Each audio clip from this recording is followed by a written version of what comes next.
Welcome to episode 53 of the Energy Balance Podcast, where we teach you how to live without constant hunger and cravings, fatigue, brain fog, poor sleep, and other low energy symptoms by maximizing your cellular energy. I'm Jay Feldman. I'm a health coach and independent health researcher, and joining me again today is my good friend Mike Fave. Mike and I have been studying health and nutrition together for a long time now, and Mike also draws on his experiences from working within the healthcare industry. Today's episode is part 5 of our series on men's hormonal health, where we've been discussing how to improve male hormonal health from the bioenergetic view. And in parts 1 through 4, we discussed various aspects of nutrition, exercise, sleep, stress, and supplements in regard to this bioenergetic view of men's hormonal health. And we had just left off in part 4 discussing the main supplements that we want to avoid when it comes to this context. And in part 5 today, we'll be talking more specifically about the supplements that we want to use to boost testosterone and increase metabolism. In particular, we'll be talking about which protein powders are ideal and when it's best to use them. We'll also discuss which supplements can help to boost testosterone, increase muscle mass, and raise our metabolism. We'll also talk about whether hormonal tests are necessary or helpful when it comes to improving hormonal health, and when it makes sense to supplement with hormones and factors to consider when doing so. If this is your first time listening to the Energy Balance Podcast, then after listening through today's episode, I'd highly recommend you go back and listen through episodes 1 through 7, where we took some time to build a foundation as far as the bioenergetic view of health is concerned.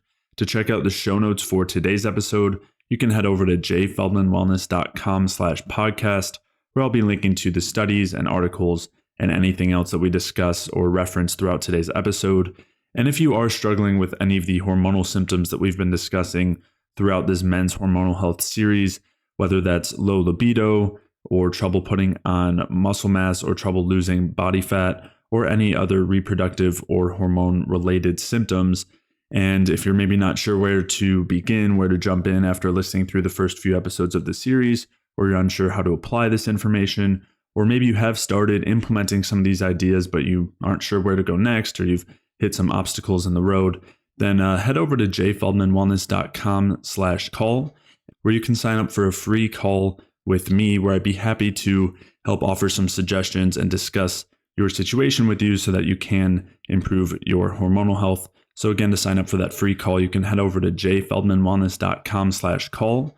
And if you are dealing with any of these hormone-related symptoms or any other low-energy symptoms, whether that's chronic cravings and hunger, fatigue, chronic pain, digestive symptoms like inflammation or bloating, or brain fog or poor sleep, or any other symptoms or chronic health conditions, then head over to jfeldmanwellness.com/energy, where you can sign up for a free energy balance mini course where I'll explain how these different symptoms and conditions really come down to a lack of energy. And I'll also walk you through the main things that you can do from a diet and lifestyle perspective to improve your cellular energy and therefore resolve these symptoms and conditions. So to sign up for that free energy balance mini course, head over to jfeldmanwellness.com/energy. And with that, let's get started. So to circle back to some other supplements that are used pretty frequently and that we might want to reconsider, protein powders, you had kind of alluded to these earlier, but protein powders would definitely be, a category here, or something that falls into that category where, there's a few different uses here. Some are just used as like post-workout shakes. You also have like the before bed shakes, and then some people are just using like protein powder shakes throughout the day. And there's a few issues here. First, just considering the ingredients, where getting like whatever the protein powder is, you talked about how processed they are. And because of that, they're going to have a lot less nutrition available for the most part, much less on the vitamins and minerals and other compounds that can be in these foods that can be beneficial. So that's kind of part 1, is if you're getting a lot of your protein from those sources, like these powders, as opposed to from, dairy, seafood, meat, then you're missing out on a lot of other nutrients and other beneficial like macronutrients too, like not just vitamins and minerals, but you're missing out on good quality fats and potentially carbs too in the case of dairy that have a lot of good effects. So they are convenient, and so maybe we'll talk about a couple of the protein powders that might be best. But in general, they don't really offer a benefit over whole food protein other than that convenience.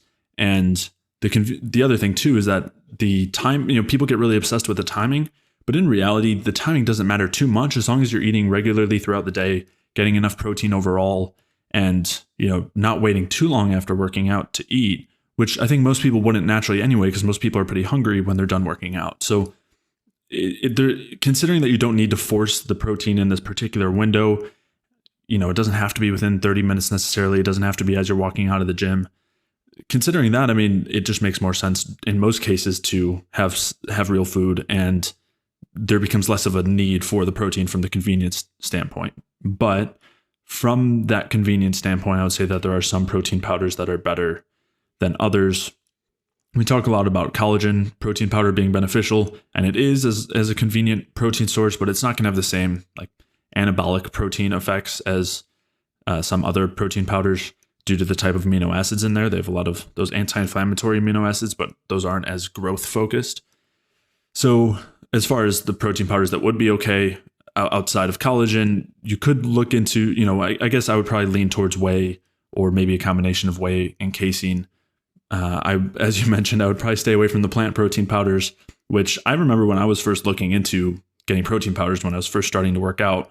I didn't have any real understanding of it. I was just reading like blogs on blogs or articles about which protein powder is best, and everyone said something different.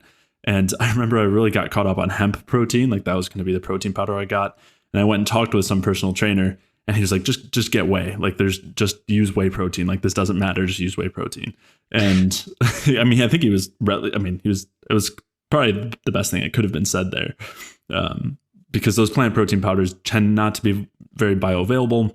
They tend not to have favorable amino acid profiles for muscle growth, and they tend to come with potential anti-nutrients and other problems there. So if you were looking for a protein powder, I'd probably lean towards like a very good quality whey, not to, there's such a focus on the isolation of it, and so like a whey protein isolate is kind of like the most isolated or most concentrated, but there's also a whey protein concentrate, which is like a lower percentage of protein. And I would actually say probably like a really high quality, ideally grass-fed or something, whey protein concentrate is probably better. It's a little bit less processed than the isolate. And so you have most likely less denaturing of the proteins and some other components in there that are beneficial outside of the protein itself. So that would probably be my go-to if in certain cases somebody felt like it was necessary from the convenience side as like a post-workout type thing or an anabolic type protein drink. But I'd see so few instances where it's really necessary or would make sense. Yeah, and I mean, I pretty much said before, like my thoughts on it. I think, and I agree. I think a good quality whey protein for the sake of like a post workout insulin spike because of the amino acid profile would be something that's good.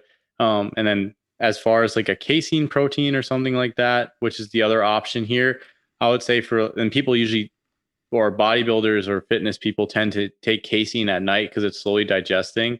Mm-hmm. My preference would be something like, I don't know, a yogurt or cheese or something along those lines rather than a protein powder, right? Because you have the whole food there. You get with a cheese or yogurt, if it's like a full fat one, you have the fat there, which also can extend digestion. And it's like, it's not necessarily like, I think overall it's better. It's not just the isolated casein protein, right? There's a bunch of other vitamins, minerals, nutrients. There may be a little whey in there. There's the fat, and then whatever else came from the fermentation or whatever. So I think overall, I would think that a yogurt or a cheese would be better at night than just taking like an isolated casein protein. And that if and this is all in the context of if you're able to actually tolerate dairy effectively, right? Like you don't have an allergy or intolerance. Then yeah, you can do like some, I don't know, a yogurt with honey and some fruit, or some cheese and some fruit, and then like a glass of juice, or cheese and dried fruit. I think those are all great options. And again, this is usually taken before bed at night because it takes a while to digest. The fat in the cheese or the yogurt will slow down digestion a little bit, and not in a bad way, it just slows it down because of the processing of the fat. But then also the protein, the casein itself, sort of coagulates in the stomach, and then it's slowly absorbed. So those would be my preferences over the casein protein. And as far as whey, as you said, it's just a quality whey protein. Yeah. Yeah. I'll link back to the episode where we talked a little bit more in detail about the different types of dairy, because I think it's helpful here, especially to consider when you're talking about the casein, the A1 versus A2 situation, where for people who might be a little more sensitive to that A1 protein, which is going to be a part of the casein protein, you end up with more of that, like of these casomorphins and this like opioid type effect, which is part of the reason why it can be slowing too, and why it can be slow digesting, and it's less ideal from that perspective too. So some people might have issues with most casein because of that if it is A1, but you could, as you said, if you're getting whole foods, you can do like a goat milk yogurt or cheese or sheep's milk cheese or something like that. That would, or just a high quality A2 dairy, cheese or yogurt or something that would not have the A1 casein. So it would be something to consider too. Yeah. So yeah, you're right. Exactly. And we did talk about that before, so I'm not going to elaborate on anything there. Yeah. One other thing to consider, though, you mentioned like the insulin spiking effects of whey, which I think is really helpful to point out, which is like that's kind of this anabolic effect that is being looked for, where the protein stimulates the release of insulin to help get those amino acids, the breakdown, like building blocks of the protein, into the muscles. But that also means that it's really important to make sure you're getting carbohydrates if you're having these sorts of proteins, because otherwise you will be dropping your blood sugar and driving stress hormones, which isn't helpful from the muscle building standpoint or the hormonal health or any health standpoint. So especially if you're having something that you're intentionally trying to drive an increase in insulin with, in this kind of semi-reductionist view, you'd want to make sure you're getting carbs with it. But just even in general, anytime you're getting protein, like zooming out, less reductionist of just, I'm trying to drive amino acids into the muscle, just big picture, anytime you're having protein, it will stimulate insulin release, and it will cause a drop in blood sugar unless you have, it will stimulate the insulin regardless, but it'll cause a drop in blood sugar if you're not getting enough carbs with it. So that would be a key point there. Yeah. And it depends on the amount of stimulation depends on the protein, right? So, and the amount. Yeah, but the proteins higher in the BCAAs will tend to have more of an insulinogenic response than say your collagen protein, which doesn't have a lot of BCAAs in it. So that's just something to keep in mind. And so the just sort of tangential, but just so people know, the two proteins that have like a very insulinogenic effect and like a pretty potent blood sugar dropping effect can be like egg white proteins and then also the whey protein. So that's sort of why it's focused on so much in the bodybuilding spheres, egg whites and whey, because they have such a strong insulinogenic effect, and taking them with carbs, you basically can push the amino acids and carbohydrates or sugars into the muscle. And that's technically the whole idea. And the reason to do it after workout is because you just stimulated the muscle. So it's going to want to be replacing glycogen and repairing whatever damage and whatnot. So that's literally the whole theory behind it. And that's why whey is used. That's why eggs are like 12 egg whites are eaten for breakfast, whatever it is. So that's pretty much where we're at. Which is another one, just while we're on the topic, just mentioning the egg whites real quick. There's a ton of benefits to the yolks there, and there are some potential drawbacks with just having the whites. So, and we've talked about why you don't need to be concerned about the cholesterol in the yolks and all of that in previous episodes. So I'll link to those, but just something to consider too is not wanting to just like, there's no need basically, or I can't see a situation where it makes sense to have just a ton of egg whites, or there's very, in general, I would say that's not ideal. So just something to consider. No, yeah, it's not a recommendation.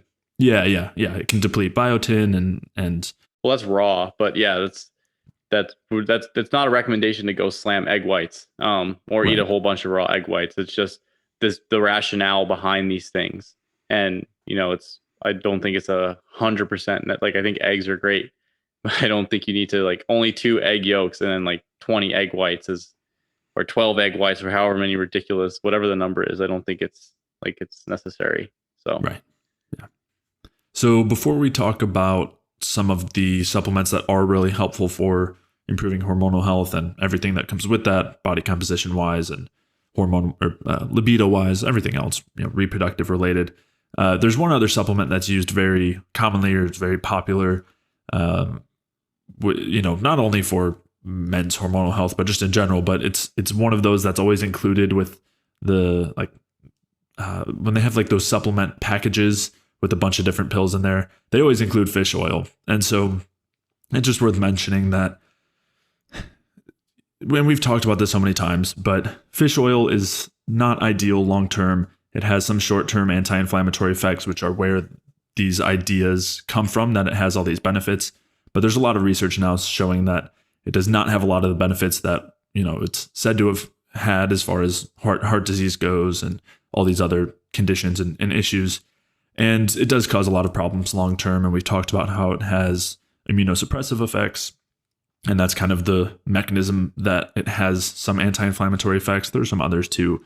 But in the long term, fish oil is a really good way to decrease your ability to produce energy and increase the production of reactive oxygen species, which is basically along the lines of oxidative stress. So just in general, definitely not something that's helpful for increasing the reproductive hormones, and instead would, probably do the opposite long term. Yeah, I mean, and at the end of the day, I don't think taking a fish oil supplement is the ideal way to go, even if you were going to do it. And based on the recommendations that we already gave above for diet, you'd pretty much be covered if you were even worried about it with just eating nutrient dense seafood that we discussed. So the whole fish oil thing is like, I just don't see the point in taking a supplement for it. I know a lot of doctors are prescribing it now. There's like a prescription from the pharma companies for it for inflammation and brain damage and things like that. I don't think it's necessarily so helpful in those areas. And I think if you're going to even worry about it, then I would just get it from fish anyway. But ideally, I don't think that's something that I would prioritize at all. I would just prioritize on keeping total PUFA low in general. Yeah, I mean, I would prioritize avoiding omega-3s, if anything, not to such an insane extent, because as you were saying, even in like the good quality low fat seafood, you're going to be getting some amount of omega-3s. In the good quality, even fatty meat and dairy, you're going to get some amount of omega-3s. So you're getting some small amounts in there. But other than that, I would try to avoid things that have a lot of omega-3s, like fatty fish, like salmon, or walnuts, for example, which have their own flaxseed oil, issues. which is a pretty big. That too. Yeah. I remember someone was telling me about flaxseed oil, and they're like, yeah, I have it. Like, it's in this black container and it's refrigerated, and it's like the company fills it with nitrogen so that there's no oxygen there to cause like oxidative damage to the flaxseed oil. And I was like, and then you ingest it. Like, you're going from like refrigerated, no oxygen present, to then running it through your GI tract. I mean, at 98.6 degrees, and whatever oxidative processes occur in the digestive tract and metabolically and whatnot. I don't know. It didn't seem like a good idea to me. And that's why I say, if anyone, like, I'm not a fan of going and trying to seek out omega-3s and take all these omega-3s and whatnot, whether it's from alpha linoleic acid, which is your plant omega-3s, or whether it's from EPA or DHA, which is the animal omega-3s. My whole opinion on is like, just eat quality food, right? Quality nutrient dense food. That's your the seafood we talked about. That's the dairy. That's if you tolerate dairy or like the grass-fed ruminant meats, and you pretty much cover your bases on all those areas. It's like, it doesn't even, and that's not even to say that we're trying to cover those bases, but the point is that like there's not even an argument there. It's like, even if you wanted to do it, like, you'd probably be reaching it just fine if you focused on those nutrient dense, high quality animal foods. Yeah. Yeah. Yep. I don't think there's anything else that I want to add there. Yeah. The flax thing just blows me away every time, right? It's just like all these methods to protect it. And then it's like, then you're just going to throw it. It's like, I'm trying to protect it. Now I'm going to throw it in the fire. Right. Right. Yeah. And you had mentioned all the things going on in our digestive processes. And then of course you had the absorption and everything that's going on internally. There's a lot of opportunities for it to get oxidized. Yeah. Yeah. So moving on to some supplements that are beneficial that might, somebody might want to consider when they're trying to improve their hormonal health beyond using nutrition and lifestyle, which, as we've talked about, is really the key, right? I mean, we kind of went into detail about how we want to be focusing on the big picture and why would you need the supplements and all of that. But of course, there is a place for them as just ways to move things along, either to replace certain maybe nutrient deficiencies if you're having trouble getting certain foods into your diet, or just to, even if you're doing the quote unquote right things, to further the process along a little faster. So along those lines, I mean, one of the groups of supplements that I think is worth noting for sure is the fat soluble vitamins. So that's vitamins A, D, E, and K. And when you look at these vitamins in terms of almost any aspect of health, but especially when you're looking at hormones, they're really effective at improving our ability to produce the reproductive hormones. And I shouldn't even say ability, they increase the production of these hormones because they act as, in many ways, as those signaling compounds that things are much better. And so all of these, they all play such integral roles in various parts of the hormonal cascade. So vitamin A, for example, is really important for that conversion from cholesterol to pregnenolone, which is the kind of very top of all of the steroid hormones. So if you want to be increasing testosterone, you're going to have to start with pregnenolone. So vitamin A is crucial for that. There's also a lot of really interesting research looking at the effects of vitamins D, E, and K, specifically on testosterone production and various other aspects of hormonal health. So those would be things to consider if either you're not able to get enough in your diet, or sometimes to add on in addition to your diet, as long as they're kind of balanced well. You wouldn't want to be taking in, for example, excessive amounts of vitamin A, especially if your thyroid function isn't great, because you can kind of have a buildup of vitamin A and that can actually signal stress. So you definitely want to be careful when using these things, making sure that they're well balanced, but in that proper balance, they can all have a lot of benefits. Yeah, and I think the important point for using these is that they are synergistic, right, and that they do work together, particularly vitamins A, D, and K in combination with calcium and magnesium. Mm-hmm. They're extremely important to go together. I mean, even in the most recent, like in the whole Pete sphere, is this anti-vitamin D stuff going around now, or vitamin D as like immunosuppressive. I think that you have to put vitamin D in context, and you have to put it in context of in combination with these other fat soluble vitamins. And then even beyond that, just specifically for vitamin D, if anybody wants to see any of the benefits of vitamin D, there's a website. It's called the Vitamin D Wiki. And it has like endless amounts of studies just going over the use of vitamin D in all these different scenarios. So, and it has a whole bunch of benefits. If you're worried about a supplement, then you can get it from the sun. Or if you're worried about a supplement and you live in a cold area, then you can use like a UVB lamp. Mm-hmm. And if you combine a UVB lamp with a red light, you can help protect from some of the negative effects of the ultraviolet radiation. So all of them are pretty potent. They not only do they signal like what you said as like a good state, but they also are cofactors mm-hmm. in a lot of these processes. And a lot of these processes in the body, especially steroidogenesis, are dependent upon having adequate amounts.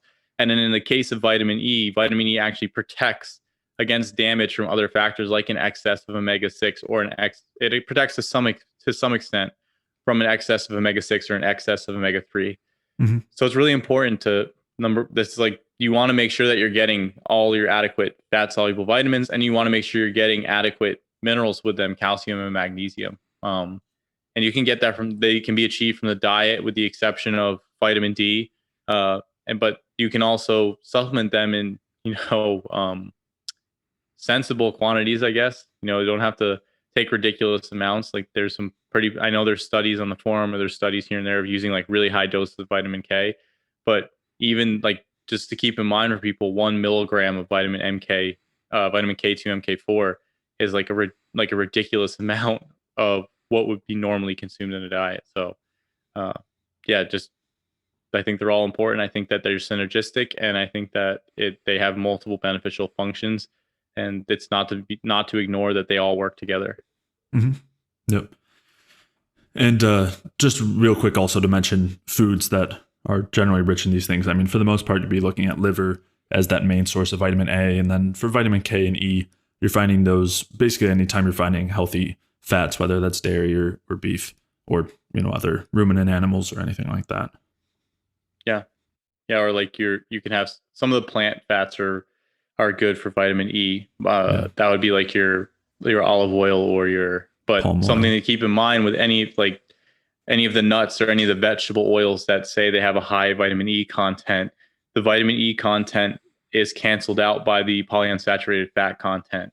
So that's just something important to keep in mind. You can have your sunflower oil with 150% of your vitamin E, but if it's, comes with 20 or 30 grams of PUFA, particularly from omega-6, the omega-6 has a negative effect on that vitamin E content. They cancel each other out. And then even the omega-6 itself has it overrides to an extent. I guess that's the easiest way to put it.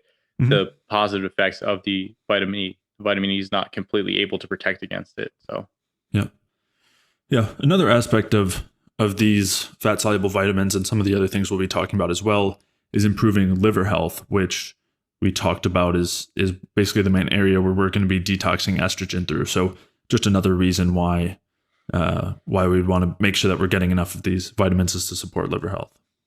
Yeah, and then the liver also, besides detoxing estrogen, it basically is like the system that says like, hey, we got enough substrate on board, or we have enough energy on board, right? It's sort of the regulator of all blood sugar, which is pretty important for making sure that androgens and sex hormones and your adrenal glands or your stress cascades are not super high.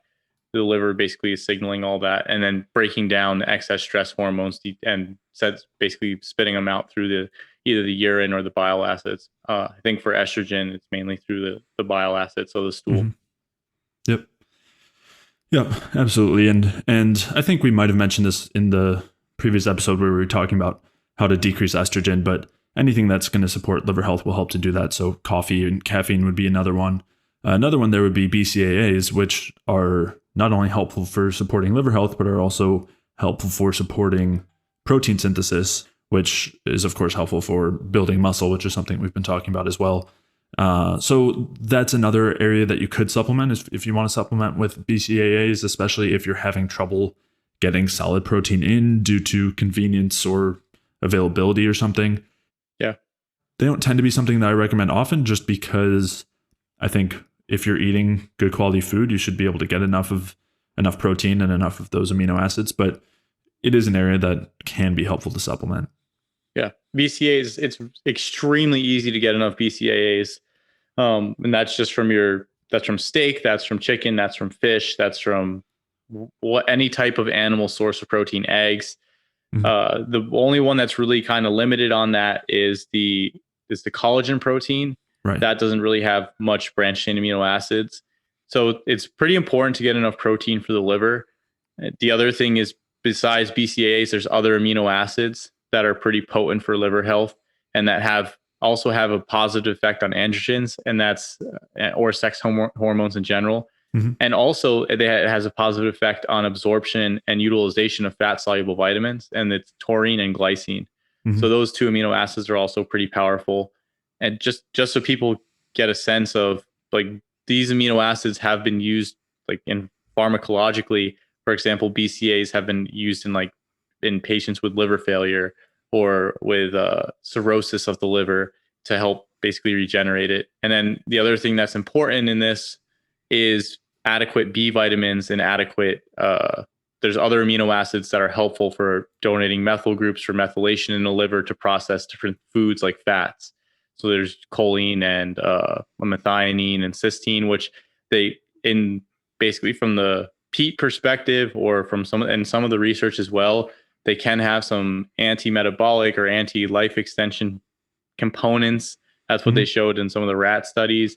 And there's some isolated studies showing negative effects on the thyroid from specifically the methionine and cysteine. But as far as liver health goes specifically, adequate amounts of all of these amino acids are pretty important for your liver to function appropriately.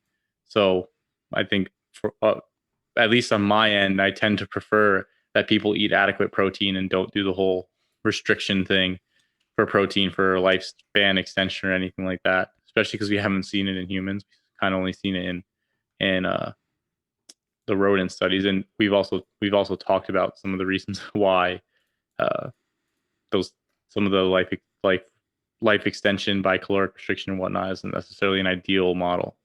Right. And so I'll link back to those aging. We did a couple episodes talking in detail about aging and extending lifespan and a lot of the problems with what's recommended. But another thing that's been found is that supplementing glycine mimics the effects of restricting methionine. So another way of thinking about that is just when you're having excess methionine, that's really when you're seeing these problems. And you don't have to just restrict the methionine as long as you're balancing it with those protective amino acids, namely glycine and proline and hydroxyproline. And, that would be the main three. Which are all super high in collagen. They're high in collagen, and any time that you're getting meat that has the connective tissue, you're going to be getting a little bit of all of those. You're going to get some of those, some of the methionine, some of the branched chain amino acids, but also the anti-inflammatory amino acids as well. So that would be like any meat that has the bone in it, or that's tends to be kind of tough and you have to cook low and slow so that it gets really tender. Those are ones that have more of that connective tissue. So a lot of like the roasts and shanks and ribs that both have the bone and are tough those are really good sources of the collagen protein if you're not looking to supplement with collagen, which I would recommend getting it from food first, but there's also a place for supplementing there too. Yep. Moving on to another supplement that's especially popular in the fitness industry, which is creatine. And I do think that there are quite a few benefits to using creatine, but not necessarily in the way that it's thought of per se. I mean, it depends in in what way people are thinking that it's helpful. So creatine is basically a major part of the creatine phosphate system, which is basically the system that's used to produce energy in the most immediate needs and like the highest intensity exercise. For muscle contraction specifically. Right. So like if you're doing a sprint or something, for the first several seconds, you're mainly relying on energy from that creatine phosphate system. And basically all it is like a ATP kind of recycling system where the creatine is like donating phosphate groups in the short term as long as it can. And then you have to use glycolysis and on from there. So because of that, creatine can help with that kind of short-term performance if somebody is not getting enough creatine. So that is a use for it, but I don't think that that's really as relevant to supporting metabolism in the big picture. I don't think that taking creatine is going to help in that way to support energy production or metabolism or body composition, but it does happen to have a lot of other more broad general effects, just very general anti-inflammatory effects, protection against fatty liver, protection against cancer, pro-dopamine effects. IQ raising effects. Mm-hmm. Yeah. And along with that too is a lot of like gut protection and repair as well. So those would be more of the reasons why I'd be looking at using creatine is it just seems to have a lot of these much big, like broader, bigger picture benefits. Yeah. The only issue with creatine is for some people it can irritate your intestines, or it can, if you don't absorb all of it, it has like an osmotic effect in the intestine. So it can give you the runs a little bit. And cause swelling sometimes. Yeah, it can make you hold a little water as well, but it's not like an estrogenic type of water. It's basically, from what I understand, it's because you're loading up your muscles with an excessive amount or an increased amount of creatine, and it tends to move water with it. Mm-hmm. Yeah. And I mean, I should say also, like, it does seem to have a lot of these benefits, but it isn't something that I tend to recommend for somebody looking for those benefits. There's, I think, a lot of other and better ways to achieve those things, but it's kind of like a tangential supplement. Mm-hmm. I mean, it could be it's not, there's no doubt that it's helpful for performance and it's helpful for muscle building and all that type of stuff. But as far as increasing energy, and like it does have some beneficial effects for energy metabolism. I mean, don't get us wrong. There's a ton of beneficial effects, but it's not a primary focus, especially if you're already eating a decent amount of meat. You're not going to be worried about having like a deficiency of creatine or not getting enough creatine. Or some people, if they're eating especially a lot of red meat, then their creatine levels might actually be on the decent side overall, and they might find that they don't respond as strongly as other people do to the supplement. But overall, it's sort of tangential to making sure that all the other systems are working well, and that's making sure that the cell is producing energy at the cellular level. That's what we want. We want the mitochondria and we want the electron transport chain to function well.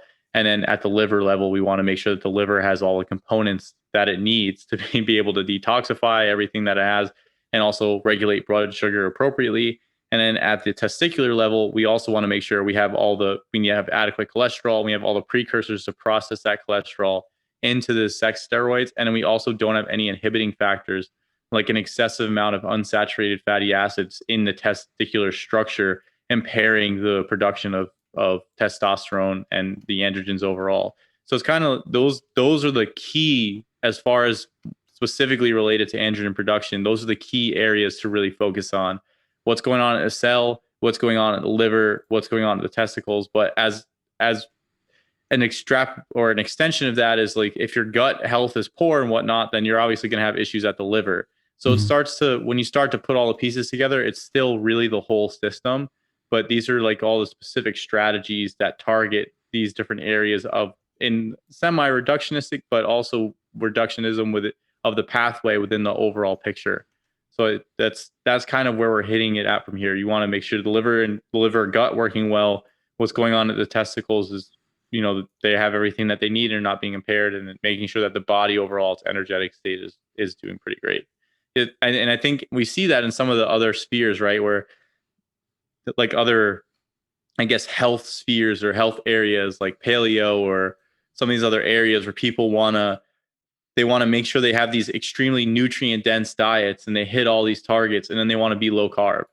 It's like you make sure that the mitochondria and the electron transport chain has everything that it needs, and the testicles have everything that it needs, and then the liver has everything that it needs, except for the glucose or fructose to drive metabolism appropriately. It's like your car is completely decked out and has all the components that it needs. It's brand new, it's running great, and then you don't have any gas. Right. Yeah. Yeah. Yeah. Yeah, and there's some really interesting research. I mean, just talking about we always talk about how important energy is from these things, but there is, as you're talking about, research showing that actually that like the levels of ATP in the testicles and the efficiency of mitochondrial respiration and the function of the electron transport chain are all determining factors of steroid production there. Yep. So it's exactly what you're saying, and again, it's this relatively complex, holistic system where there's a lot of factors that can affect mitochondrial respiration and the production of energy. And that's why, we've been talking through all of these things over the last several episodes. But yeah, it's always helpful to kind of come back to that and recognize that at every piece of these kind of chains that we're breaking down, it does come back to energy. Yeah. And then the other thing too is, even if you're producing adequate amounts of testosterone, if your body state is not correct, or your cells or the rest of your body isn't able to adequately respond to the testosterone, that state will dictate its metabolism. And that's why, and we talked about this a little bit, I think, in previous episodes, but that's why it's so important to not just throw testosterone into the system, right? And then worry, be like, oh, I get my testosterone injection, but now I'm converting heavily to estrogen. It's like, well, did you look at your cortisol levels? Are you, I want to take excess testosterone. I want to take exogenous testosterone because my testosterone is low, but I'm on a carnivore keto diet and my cortisol levels are high, and your cortisol will upregulate your aromatase. And it's because you're essentially relying on cortisol to function, to produce enough glucose for your body to function. So it's all of that becomes important, and it's not just, and that's why like, for example, when I think if you and I ever recommend labs to somebody, we never just look at testosterone and estrogen and sex hormone binding globulin, which is like 3 big labs that are looked at in, I guess, the testosterone replacement therapy realm. It's like a lot of things just focus purely on that. We need to see what's going on with cortisol. We need to see what's going on with prolactin. We need to see what's going on with vitamin D and parathyroid hormone. We need to see what's going on with thyroid and a cholesterol panel. We want to see all of those things because it gives you a huge window into what's going on. And then even further than that, I mean, if all those are kind of out of whack and things aren't adjusting the right way, then we'll start looking at, well, what's going on at the gut? What's going on with the liver? What's going on with micronutrients? There's a whole host of things to really dig into to see what's missing in that picture. But at the end of the day, you can get really in depth in all that and you can look at all that stuff. But at the end of the day, the adjustments that I think both you and I would recommend that anybody makes are still doing these foundational aspects. It would still be getting the diet right, getting sleep right, getting stress levels right, perhaps adding in necessary supplements or focused supplements, and going from there. So it's still like, no matter how in depth you get with your understanding and testing and all that, it still comes down to the same basic things, right? Yeah. Yeah. And as you're kind of alluding to as well, when looking at something like labs, we don't want to just treat any particular lab marker, right? But we also don't want to just treat labs overall. You don't always need labs to, like, if somebody is either taking testosterone and having whatever symptoms, or they're not and they're having these symptoms, it doesn't take labs to have some idea of what's going on. Yeah. There's so many other indicators that if you tap into what's going on subjectively, you can get a sense of what's right and what's wrong. Yeah. So I was thinking like pulse and temp or libido or whatever, those give you like a broader insight into the picture than just looking at one momentary lab in time, because it can be so affected by so many different things. But that's also why, if you're going to do labs, you're going to treat by anything like that, and it's sort of, you need the whole picture, and you probably need multiple snapshots. Unfortunately, it's expensive, and that's why I think both you and I prefer to look at what's going on subjectively and try and make the adjustment from there, because it may be a little bit less expensive, and sometimes it's easier because you just, like, if your subjective markers are tracking in the right way, that's what you want, right? You don't want to just get, okay, your labs are good, but you still feel like crap. It's like, well, that doesn't help, because you still feel like crap. And even if your labs are pristine, if you're not feeling well, like, who wants to live like that? You don't walk around like, oh, my labs. Yeah, my labs hurt right now. My labs are so good right now, but I feel like but my labs are good. Right. Look at my profile. My test is XYZ. Yeah. Yeah.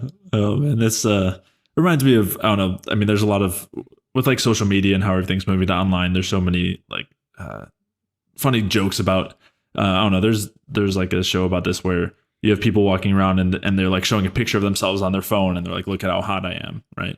But it's like they're right in front of you and they don't look like they look in the picture. But anyway, so that's definitely helpful. And also, I mean, how many times have you seen like a low TSH or lowish TSH, but somebody has every hypothyroid symptom and their temperatures are, in the 96s or 97s or something like that. So, and again, it's not, obviously it's because part of this too doesn't only come down to TSH, and we also know that stress is going to decrease TSH, and so you have to consider it all in context. But yeah, there's a lot of things that can be used beyond labs to work with, and then it is helpful to have that kind of objective measure, whether that's temperature and pulse or labs, or both, as kind of objective snapshots that can be helpful to put the pieces together. Yeah, it's a whole picture, right? I'd never just get labs. Like, I want somebody to give me the full rundown of their symptoms and a full rundown of, what's their sleep, what's their diet, because those are all the things that are these factors. Like, labs are abstractions of that. They're extractions, or they're indicators of what you're doing in your life or what you've gone through in your life for whatever period of time. Right. So that's all that it is. And I mean, it's helpful to take a look, but you need the whole picture. Yeah.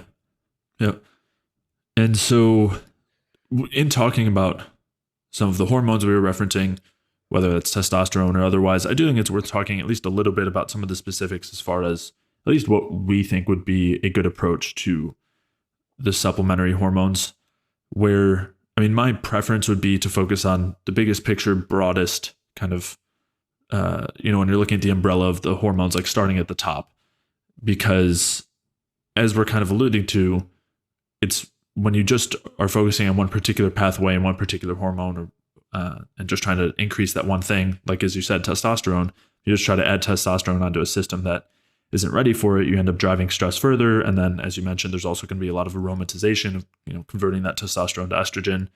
So there's a lot of potential problems there. So because of that, assuming that a lot of diet and lifestyle things are in place, there are some hormones that I would look to first to supplement to help with hormonal health. The first would tend to be thyroid, again, if used appropriately, and then pregnenolone or DHEA would be ones that I would look to as well, as ones that can convert downstream to other androgens like testosterone if the conditions are right for that. And if not, they have their own benefits that might be slightly less androgenic, but still can be anabolic, but also can just be generally pro-metabolic and helpful if, just by having those hormones alone, even if they aren't converted to anything downstream. So that's part of the reason why I would start with those sorts of things as opposed to getting into any of the like very particular androgenic hormones. Yeah. And I think depending on what your goals are, right? If your goal is health and it's not to be Mr. Olympia, and I think that's the context that we framed here. If you want to be Mr. Olympia, I think you're going to have to use a whole bunch of things that may not be good for you.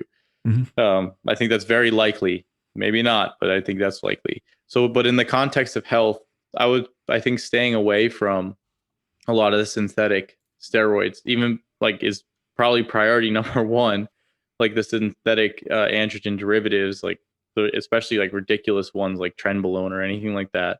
And then even then, like I think the next step is to, before adding like straight up testosterone, like base testosterone onto a system, to adjust everything else that's going on first, as far as diet and lifestyle and all that, and then try maybe precursor hormones first. Right. And then, because even if you were going to use like testosterone, I think it would probably be important to have those precursor hormones on board. And I know that Georgie or Hate It has put out quite a decent amount of solid work talking about the protective effects of using pregnenolone and DHEA within using testosterone. And I know there's some other doctors who have talked about using those with any type of testosterone replacement therapy, just to make sure that all the pathways are filled and you're not causing issues with just taking testosterone and shutting, because it does shut everything else down. The higher doses of testosterone will shut things down. And so after all that said, the next thing I think it's not that this is less important than the previous step, but it's using the lowest dose possible to get the effect that you want. And there's a huge movement within the bodybuilding sphere to actually, as far as maintaining your testosterone levels, once you hop on testosterone replacement therapy, a lot of these guys are talking about using physiologic doses, in the sense that if you're going to just replace with the amount of testosterone that you would need for that specific day, and then dosing like more regularly. So like dosing on a daily schedule instead of taking ridiculously high doses one time a week or one time a month, or whatever the dosing schedule is for the specific ester. A lot of guys are moving towards, like, number one, using the precursors, but then also using the testosterone base in that physiologic amount, because that's when the higher you go with the dosage, as far as I've seen, the more likely you are to get the side effects. And especially the other thing to keep in mind is half-life of these substances, how long they last in the system. You can be using a regular dose, but if you're using it very frequently, the half-life, or how long it lasts in your body, can build up over time, and then you wind up actually sitting at higher dosages, and then the side effects can start to kick in, and then it will take a little while for it to get out, because your body has to basically excrete all of it. So those are, I think, really important things to keep in mind. Just to brief, we want to use the lowest dose possible. We want to stick with the precursors before we go further down the chain, and we want to make sure that the system is addressed before any of that occurs. So, yeah.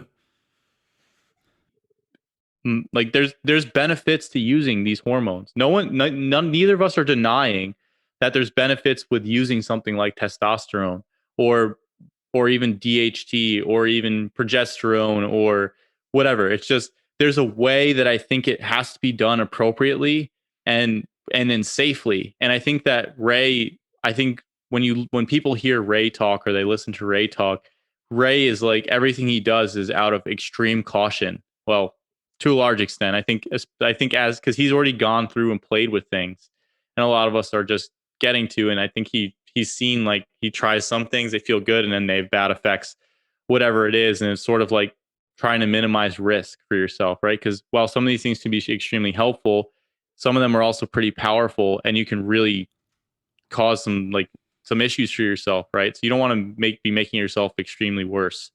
So that's why it's, address lifestyle, micronutrient and macronutrient deficiencies, stress, sleep, exercise, all that stuff first.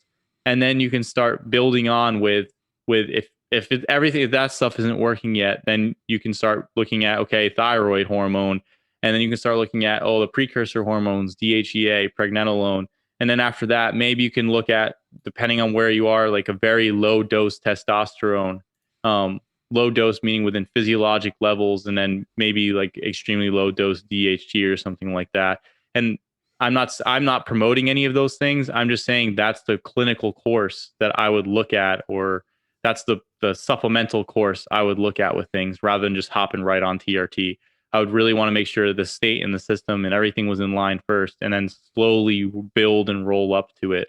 But even then, what I've seen from a lot of people is that once you get that other stuff right, it doesn't have to go all the way down that route. It's kind of unnecessary, and sometimes it's overkill. And this is from the health perspective. If you want to get like super ripped, whatever, get like huge to levels that aren't necessarily natural for somebody, then that's an entirely different conversation and story, right? So Yeah, absolutely. And so what I was going to mention earlier was that because the hormones can help to resolve some of the issues as well. Sometimes there can be, we've talked about microbial issues before, and so here's an example of this, where when rifaximin is used for SIBO, it's not always effective, and there's a very high relapse rate. And they found that in cases where it's not effective, which for those who don't know, rifaximin is an antibiotic for SIBO, and they found that when it's not effective, or the cases where this isn't effective, are associated with lower androgenic profiles and increased estrogens and sex hormone binding globulin. And so what I'm trying to get at is that sometimes, there's a place for using these hormones to help to fix gut function, as opposed to always saying you need to fix gut function first. But again, this is in the context of already having addressed a lot of things diet-wise. It's not like we're taking someone who has a less than optimal diet, whether, not even like as far as a low-carb diet, but just, eating a lot of PUFA or grains or whatever it is. And then they're saying that they're having gut issues. We're not just saying throw androgens on top of that. But if, sometimes if those dietary things have been adjusted, there's a place for using the hormones to help to resolve an intestinal issue, for example, rather than just waiting until those foundational things are better. Yeah, I think. But as you're saying, go ahead. As you were saying, a lot of times, if those things are resolved, they aren't necessary. A lot of it will sort itself out, and we want our bodies to be sorting itself out. We want to be fixing things on that big picture level, so that we don't have to worry about downstream hormones, for example. Yeah, I think it's a pyramid, right? You want to start out in the pyramid with diet, lifestyle type of stuff, then supplements, then move more and like a little bit in towards, like, I guess, pharmaceutical hormone stuff. And by pharmaceutical, I'm talking about like the general stuff that we've mentioned, nothing hardcore. Those could be like your aspirin, your thyroid, your DHEA, pregnenolone, maybe some of the dopamine drugs, if like prolactin is super high, just to move the system in a particular direction.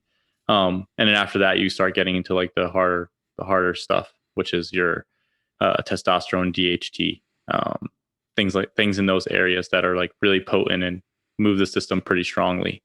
So, and for women, I think progesterone can actually be used a little bit earlier as a supplement for their system, instead of be considered like in the same range as testosterone. So overall, I think it has to be built up in a pyramid, right? The other layers are completely dependent upon the bottom layers for functioning correctly. You can't just throw on the top brick and think that it's going to support itself without the foundation. Yep, I agree. Yeah. Just to clarify, also just was looking back at that study at the association between the lower androgens and the how well rifaximin works at getting rid of SIBO, and they did find that when they would then use anabolic steroids, that raised the androgen levels and decreased sex hormone binding globulin, there was dramatic improvement in the SIBO symptoms when using the same treatment. So yeah, I just wanted to add that in. But yeah, I don't think I have anything else to add as far as just big picture things or anything else at all. Yeah. All right, that's going to wrap up this series on men's hormonal health. If you did enjoy it, please leave a like or comment if you're watching on YouTube. And if you're listening elsewhere, please leave a 5-star rating on iTunes or a review. All of those things really do a lot to help support the podcast and are very much appreciated. To check out the show notes for today's episode, head over to jfeldmanwellness.com/podcast, where you can take a look at the articles and studies and anything else that we referenced throughout today's episode. And if you are struggling with any of the hormonal symptoms that we've been discussing today or through any of the previous episodes on men's hormonal health, and maybe you're not sure where to begin, maybe you're a little overwhelmed with everything that we've discussed, or you're a little unsure as far as how you can apply this information, or maybe you've been trying to apply this information or implementing it for a long time, but you've hit some roadblocks or you aren't really sure where to go next, then head over to jfeldmanwellness.com/call, where you can sign up for a free call with me, where I'd be happy to talk with you about your situation and offer some suggestions as far as how you can apply this information or what you can maybe try next in order to resolve the symptoms that you're dealing with. So again, to sign up for that free call, you can head over to jfeldmanwellness.com/call.